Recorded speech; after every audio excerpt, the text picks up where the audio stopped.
कर्नाटक की काबीना ने अक़लियतों के लिए 4% रिजर्वेशन को खत्म करने का फैसला किया है और इस फैसले के बाद अब अक़लियतों को इक़्तिसादी तौर पर कमजोर सेक्शन के तहत लाया जाएगा। चीफ मिनिस्टर बसवराज बोम्मई ने बताया कि अक़लियतों के लिए 4% रिजर्वेशन दूसरों के दरमियान बराबर तकसीम किया जाएगा। इसे कर्नाटक में वोकलिगा और लिंगायत बरादरियों के लिए मौजूदा रिजर्वेशन में शामिल किया जाएगा। वाज़ेह है कि इस साल कर्नाटक में असेंबली इंतखाबात होने वाले हैं और ऐसे में इस फैसले को हुकूमत का इंतखाबी दाव कहा जा रहा है और इस फैसले के बाद कर्नाटक में लिंगायत रिजर्वेशन अब 5% से बढ़कर 7% हो जाएगा। इसके अलावा वोकलिगा कम्युनिटी के लिए रिजर्वेशन 4% से बढ़कर 6% हो जाएगा।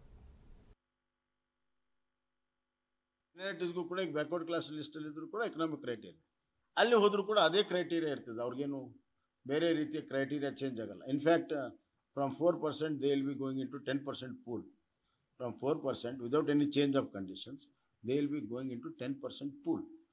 ಹೀಗಾಗಿ ಇವತ್ತು ನಾವು ಅವರನ್ನು ಶಿಫ್ಟ್ ಮಾಡಿ EWSಗೆ ಮಾಡುವಂಥ 2Bದಲ್ಲಿರುವಂಥ ಎಲ್ಲ ವರ್ಗವನ್ನು ಮಾಡಿ ಆ 4%ಅನ್ನು 2% ನಾವು ಈಗಿರುವಂಥ 2C ಮತ್ತು